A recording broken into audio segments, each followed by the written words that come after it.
Hey, welcome back. In the first part, we built a super detailed Merlin engine. In part 2, we complete the cockpit with several scratch build details and corrections. And now, we have finally reached the final stage. Before closing up the fuselage, there are a few things to take care of. For the removable magnetic system, I'm carefully mounting the magnets and metal plates into their designated spots.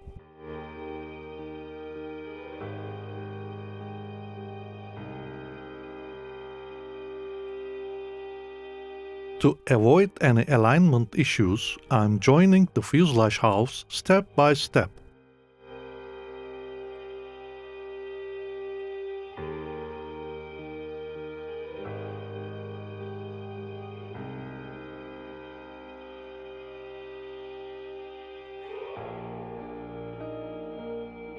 Tamiya has this specific solution for the moving parts. Since this is my first time building this kit, I'm sticking to their recommended method. However, if I ever build this again, I will definitely skip the gimmick and just glue the parts permanently.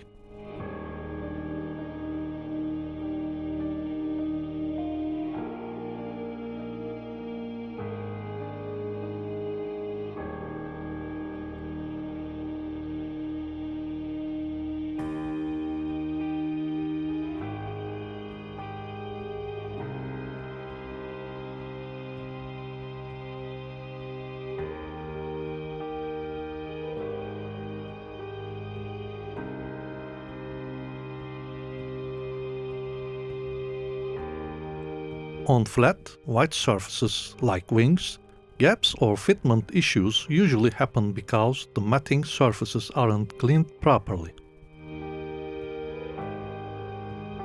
I'm making sure all contact points are perfectly leveled and sanded.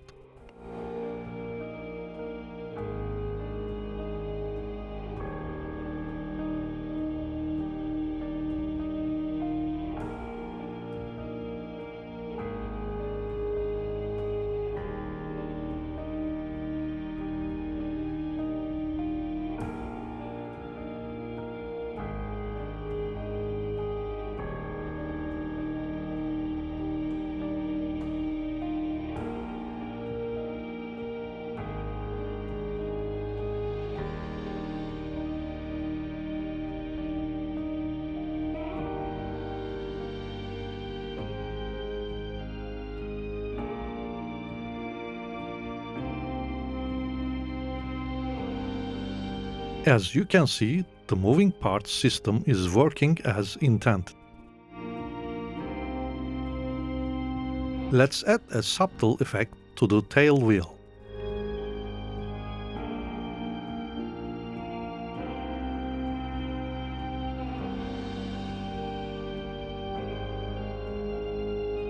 The landing gear struts are reinforced with steel pins. Even though it adds a bit more work, I think it's a great precaution against breakage in this large scale.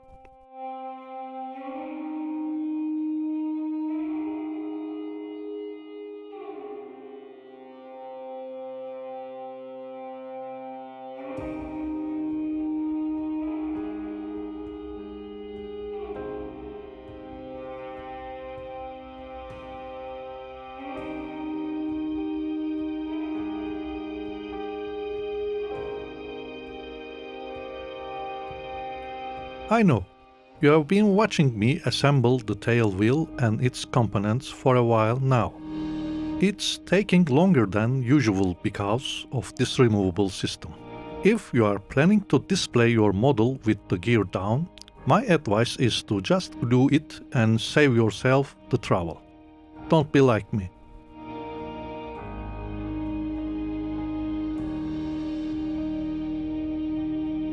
The lower wing section is molded as a single piece, but it requires some serious cleaning, sanding and modification.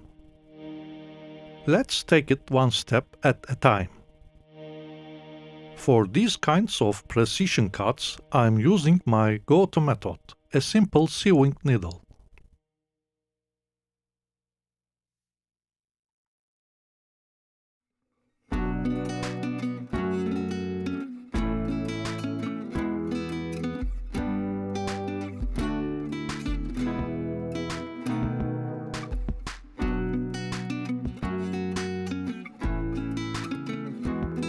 After a bit of cleanup, the result is perfect.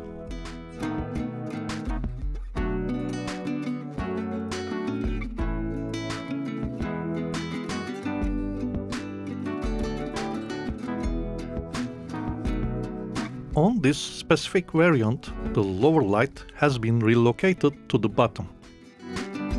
Because of this, I need to remove the upper light detail. I'm masking off the surrounding areas to protect the surface detail. A little sanding and the job is done. The landing gear struts and base are quite complex with many parts.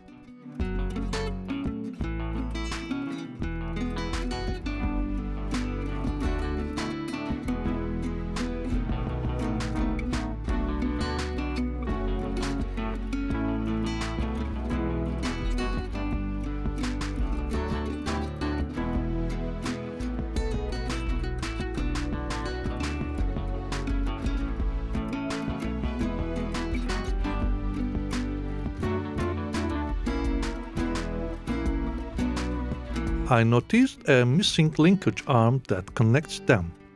Even though it will be barely visible, I just couldn't leave it out.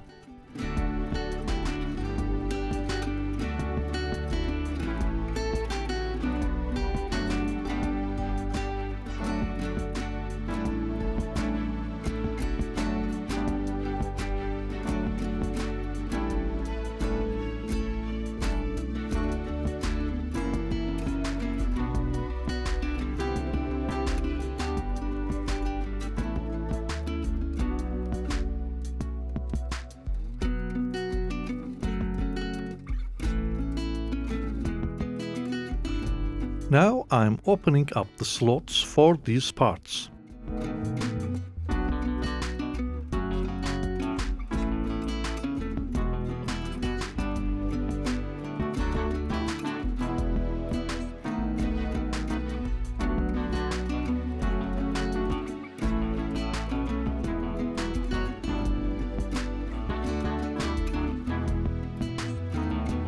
Unnecessary complexity is usually a headache. But when it's Tamiya, it actually feels purposeful.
The kit comes with two different wingtip options. You pick the one that fits your version. And flawless engineering.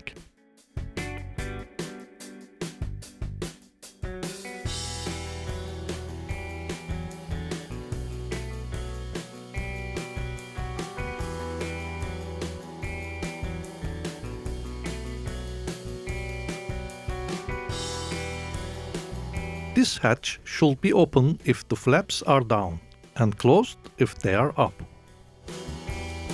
I'm building mine in the closed position.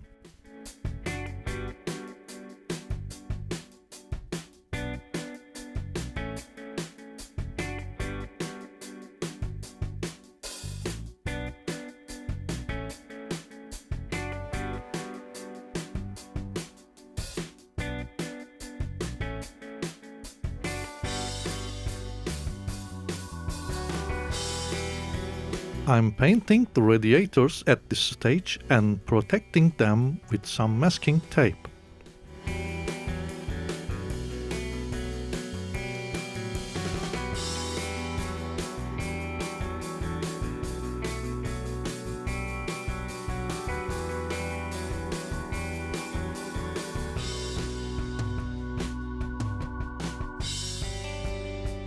I've prepared all the removable parts so the aircraft can be displayed in different configurations.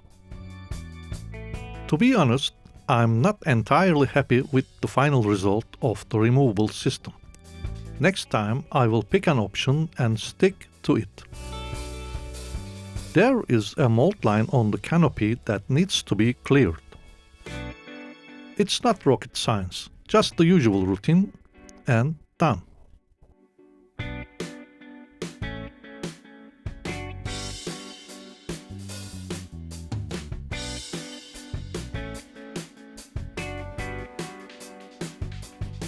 You will have to cut the masks yourselves for this one.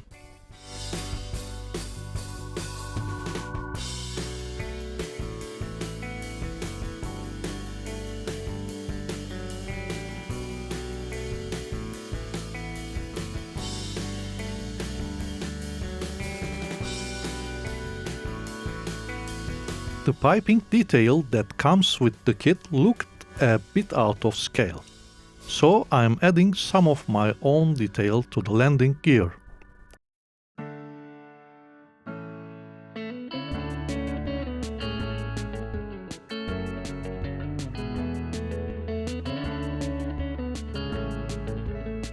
Now it's finally time for some color. First, the primer. I'm not aiming for a perfectly homogeneous surface here. As long as it provides good bite for the paint, it's fine. I am painting the canopy frames first. The windshield parts are black and the rest is in the cockpit color.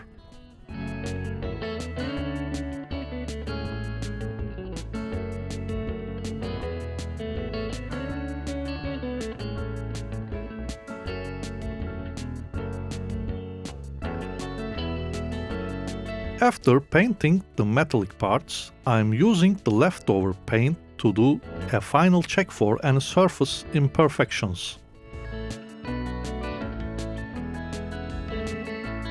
I am starting the main paint job from the underside.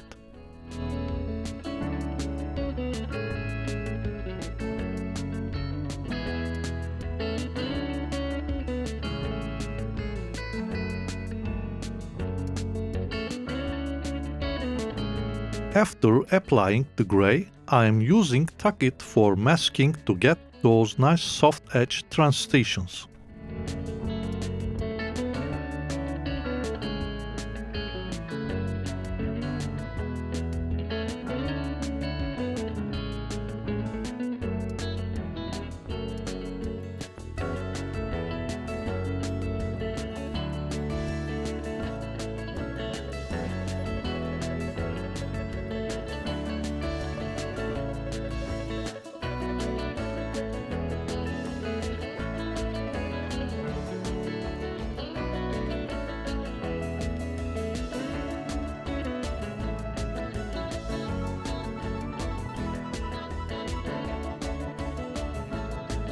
Once the remaining details are painted, I am applying a coat of gloss varnish.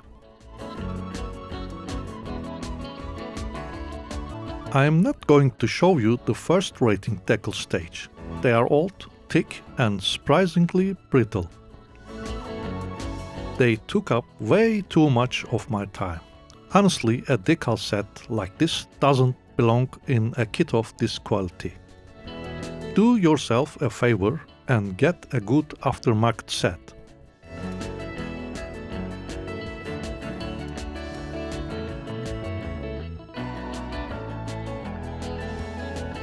Let's mix a custom wash. I'm using Zippo lighter fluid and Tamiya panel liner.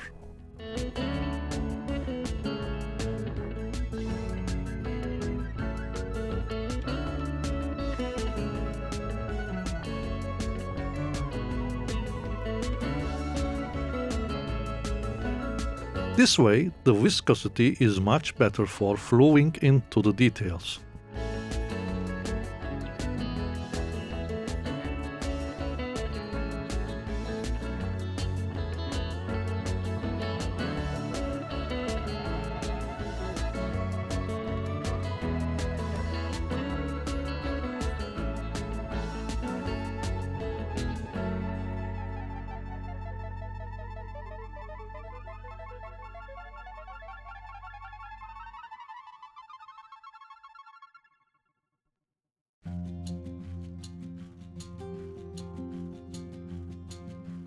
While wiping off the wash, the gun port covers got ruined.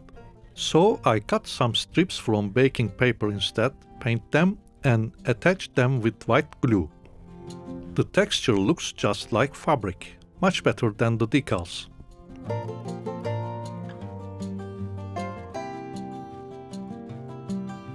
I'm trying to hide those thick decals under a coat of matte varnish.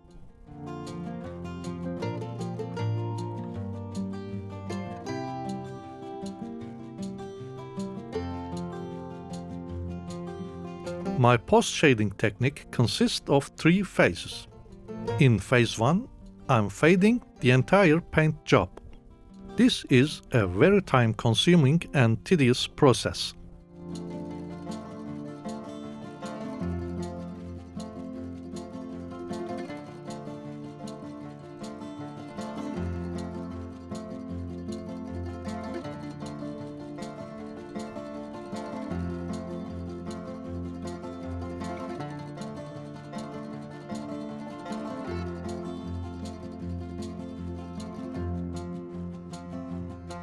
Let me show you on this decal.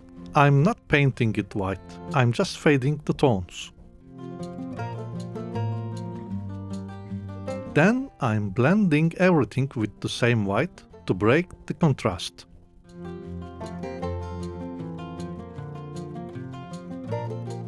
For the next phase, you need to choose lighter tones. This is the question I get asked the most. How do I decide which color to use? Look, this is the base color and these are the alternatives. The base paint is a bluish tone. The top alternative has blue undertones, but the other one is more green. The green base paint contains a lot of yellow, so I'm picking the alternative that contains yellow, whereas the other one has more blue in it.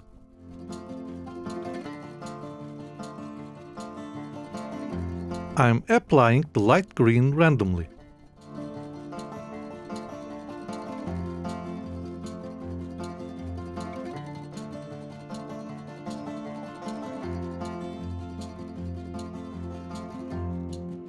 The light green gets the same treatment.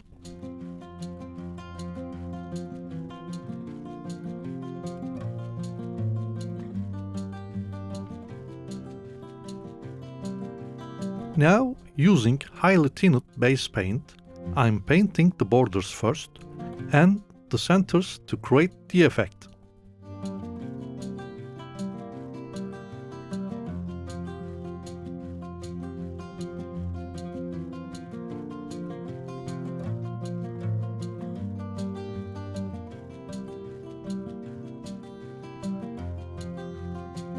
I make sure to apply more of the base paint to areas that get less sun, creating a natural upward fade.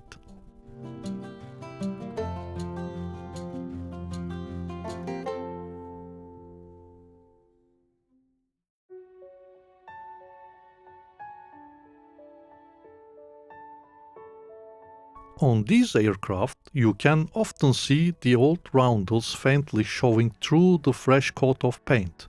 I'm applying that ghosting effect now. For the metallic chipping effect, the best tool is the Prismacolor PC949.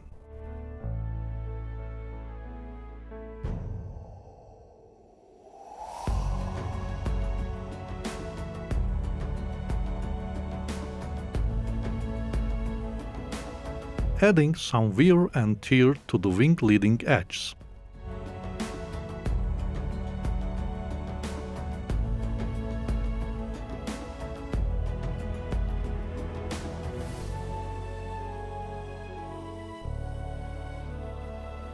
I am still not a fan of this landing gear system.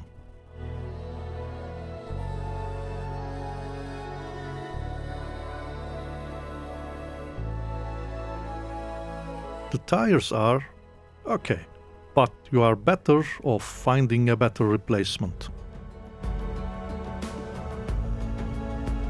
No, I'm not going to show you how I peel off the canopy masks one by one. Instead, let me show you something actually useful. See this? This is not a paint leak. You don't need to remove the canopy. It's usually just paint dust. Find a flexible tool, wrap some cotton around the tip and dampen it.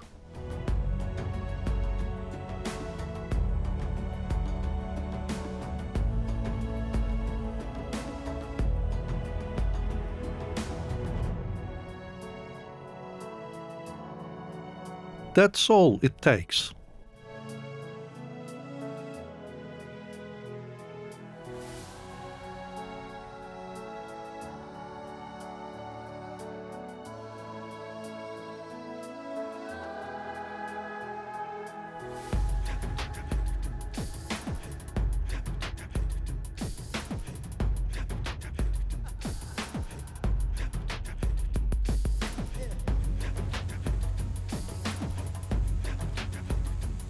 Phase 3.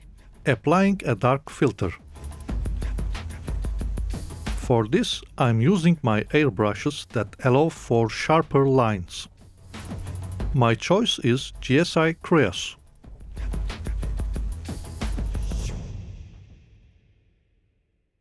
It is very easy to overdo it at this stage.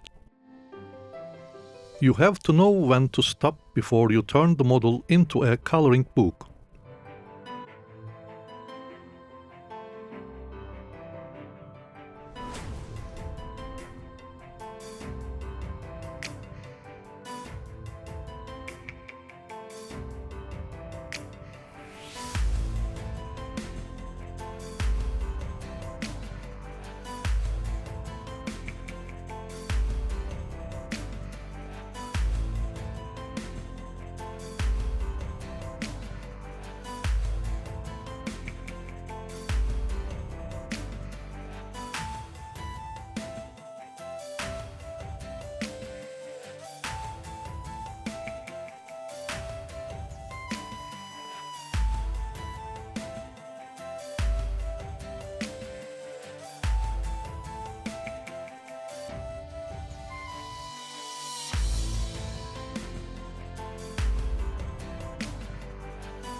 I love this antique paint.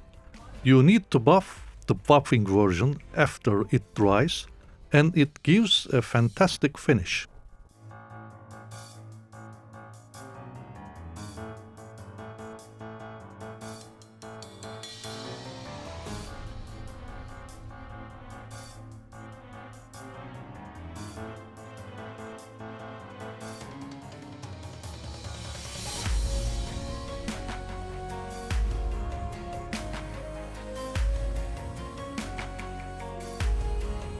After adding a bit of dust and oil, the weathering is complete.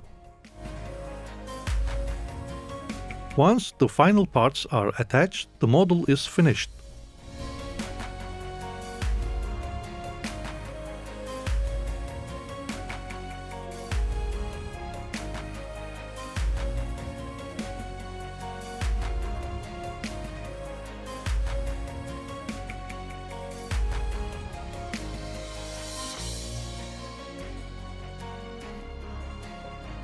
As I said, I really didn't enjoy this removable gimmick.